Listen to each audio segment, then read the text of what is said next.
Hey, what's up, DNC Performance and on Sen's Impala. So I got the Holley all wired up today.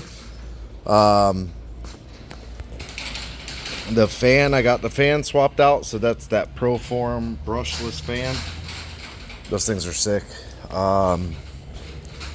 Wired the alternator to that terminal block, which is key on power. I'll put some lume on it, clean it up. Kind of the push female male, so you can't reverse them. I flopped the plugs. This battery doesn't belong in here. Left the fan triggers how they are. It will not pulse the fan. The Holley uses a negative pulse signal, and this uses that fan is something different. Like, you wire the little green wire, the pulse wire, to 12 volt. So I imagine maybe it's something to do with the frequency or something like that. I don't really know, but it wouldn't pulse the fan. It wouldn't even turn the fan on. So I just wired it straight to 12 volts.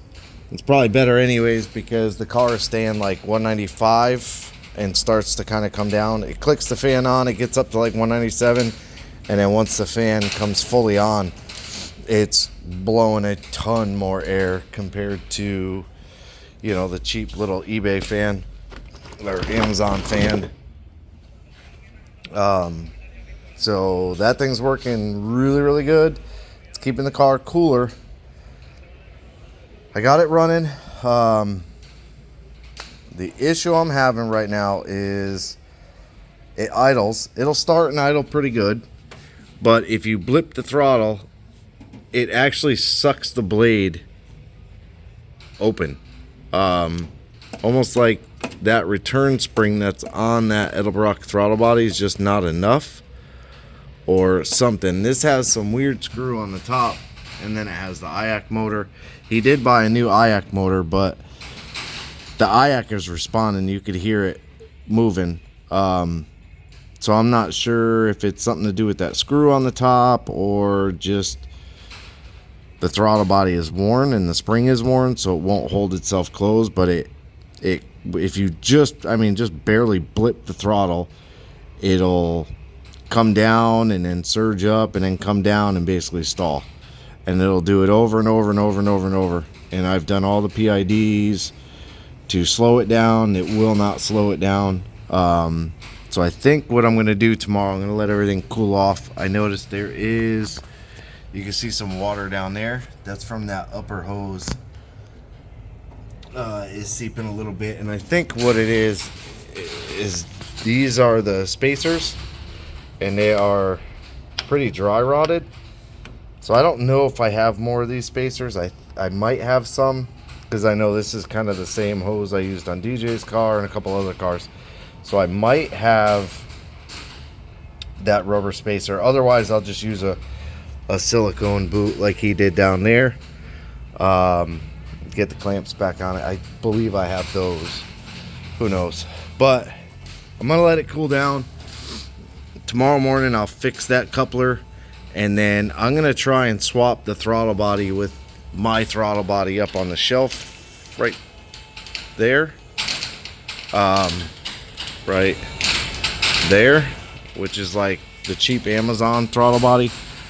I have to use the adapter, 3-bolt to 4-bolt adapter, but I happen to have one of the ICT billet adapters here. So I'll stick all that on there and try and see if that corrects this issue. I'm not going to mess with the throttle cable yet until I know for a fact. The only thing I have left to do, I moved the coolant sensor back down there, pulled the wire back out and loomed it back in so it's nice and neat.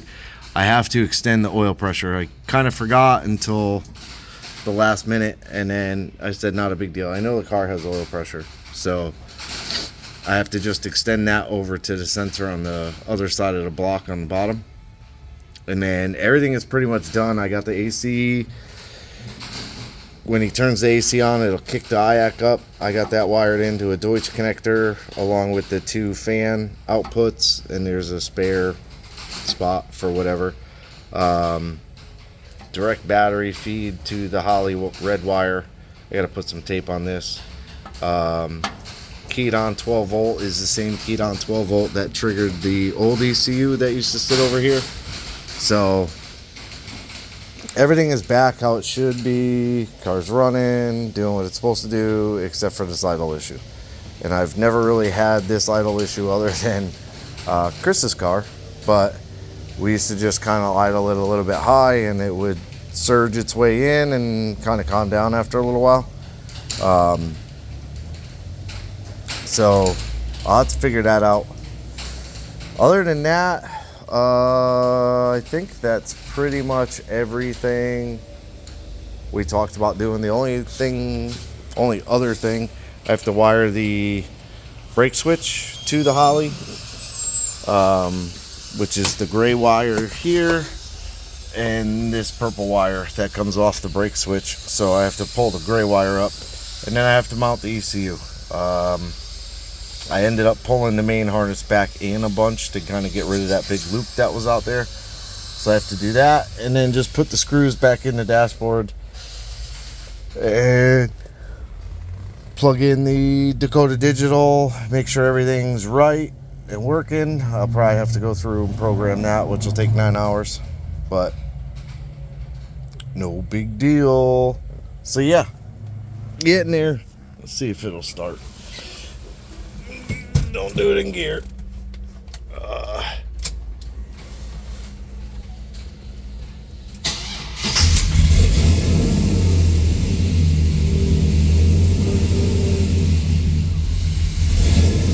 See, it's doing that surge now. It wasn't doing it a minute ago, but now it's doing it.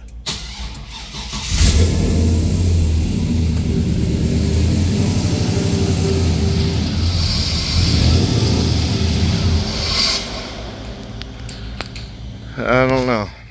This one's weird. I don't know why it does that, but it is. I don't know. That one's weird. But we'll figure it out. Hopefully it's just as simple as just replacing the throttle body. But yeah, that is it.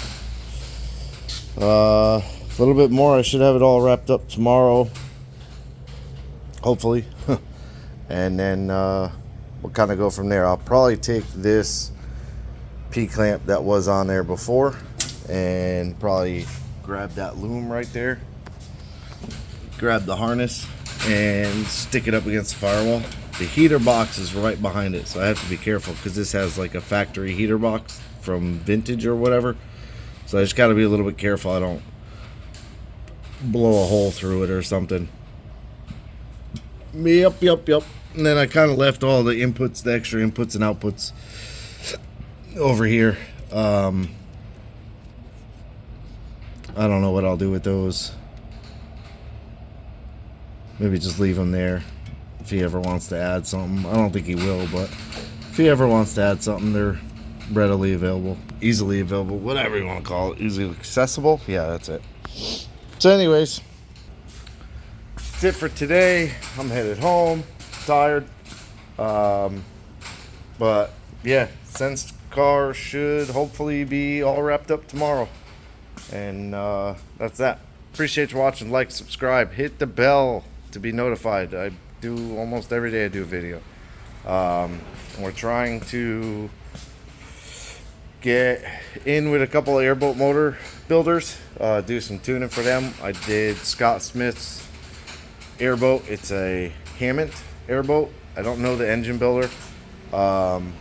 It's not a War Thunder, which is like their main supplier of engines, but I did speak to them today, and he said yeah, it might be something that he gives me some local work when he needs some help, so that would be really cool. I'm gonna keep in touch with a couple other airboat manufacturers and see where it goes, because that was a cool day. I'll have to figure out how to film it, maybe mount a GoPro on the rigging, but it was very cool. So again, appreciate you watching. Like, subscribe, hit the bell, leave me a comment. Have a good day.